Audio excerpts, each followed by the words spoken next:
so that you come back to a new kind of trust, and then the ultimate goal is then to become a corporation of choice.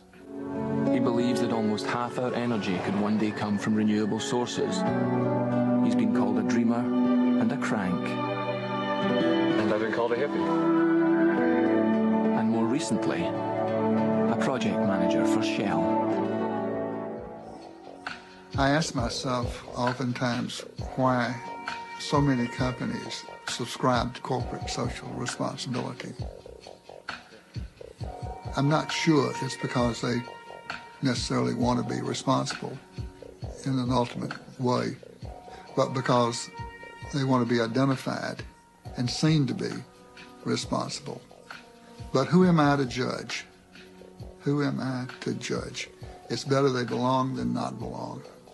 It's better that they make some public profession than the opposite. Social responsibility isn't a deep shift because it's a voluntary tactic, a reaction to a certain market at this point. And as the corporation reads the market differently, it can go back.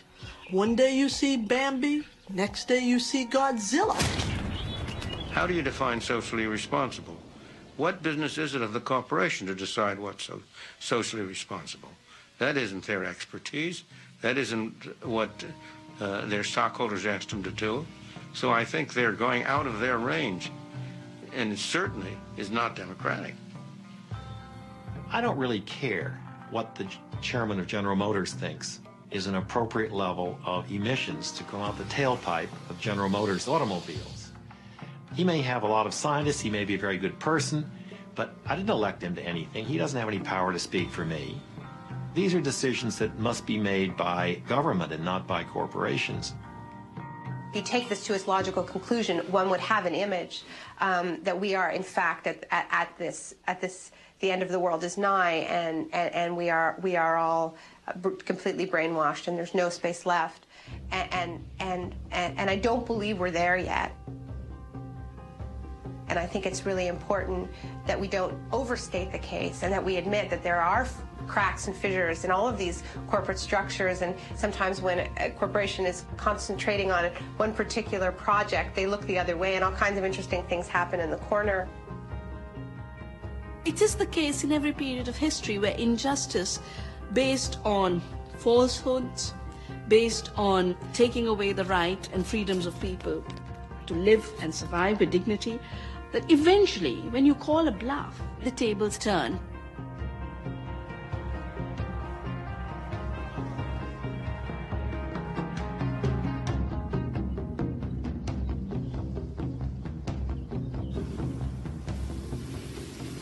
Ultimately, capital puts its foot down somewhere, and anywhere it puts its foot down, it can be held accountable.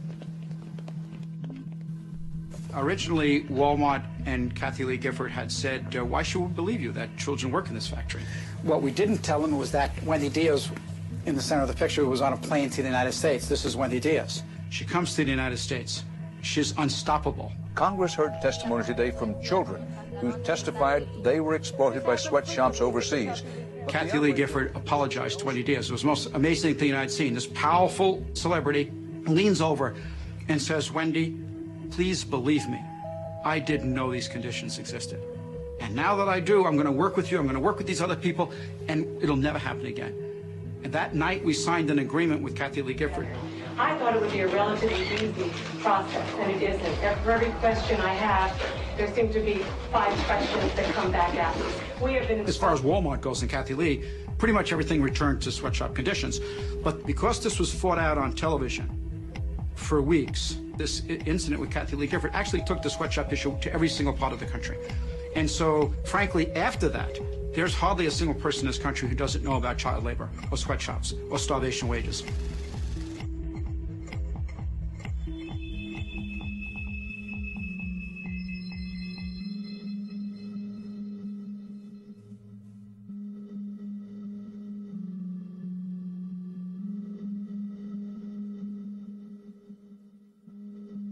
So what we need to do is to look at the very roots of the legal form that created this beast, and we need to think who can hold them accountable. They're not graven in stone. They can be dismantled.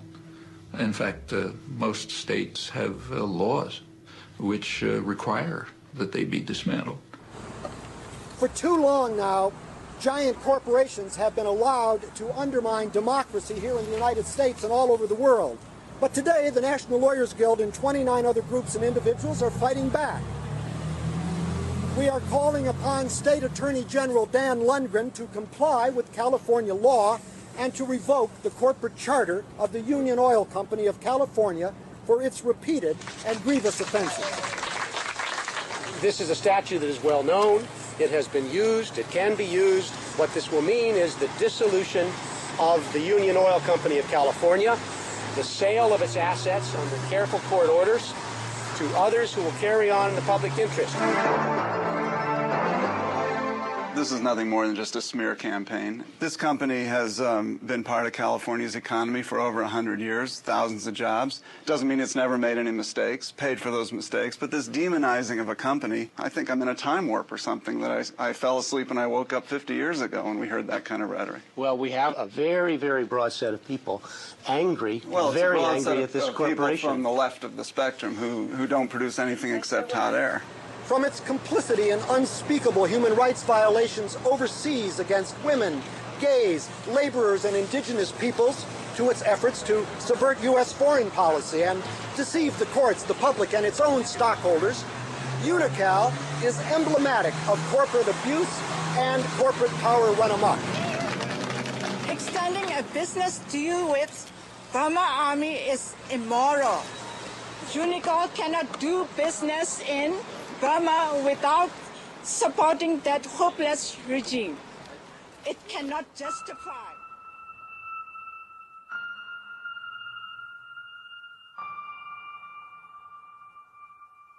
The curse for me has been the fact that in making these, documentary films, I've seen that they actually can impact change. So I'm just compelled to, keep making them. Yep, that's me doing what I do. All year long, I give big companies a hard time. But at Christmas time, I like to set aside my differences and reach out to big business, like cigarette companies. Deck the halls with boughs of holly. I went to Littleton, Colorado, where the Columbine shooting took place. And I didn't know this, but when I arrived, I learned what the primary job is of the parents of the kids who go to Columbine High School. The number one job in Littleton, Colorado, they work for Lockheed Martin, building weapons of mass destruction. But they don't see the connect between what they do for a living and what their kids do at school or did at school. And so I'm kind of, up on my, high horse, thinking about this. And I thought, I said to my wife, we both are, sons and daughters of auto workers in Flint, Michigan. There isn't a single one of us back in Flint, any of us, including us, who ever stopped to think, this thing we do for a living, the building of automobiles, is probably the single biggest reason why the polar ice caps are going to melt and end civilization as we know it. There's no connect between I'm just an assembler on an assembly line building a car, which is good for people in society. It moves them around. But never stop to think about the larger picture and the larger responsibility of what we're doing. Ultimately, we have to, as individuals, accept responsibility for our collective action and the larger harm that it causes, in our world. Today, the first of two historic town hall meetings will get underway in Arcata, California. 61% of Arcadans voted in favor of publicly discussing whether democracy is even possible when large corporations wield so much wealth and power under law. They also voted to form a committee to ensure democratic control over corporations in Arcata. Corporations are not accountable to the democratic process. That's what this is about. I don't want to make decisions about everything that goes on in their corporation, but I do have a strong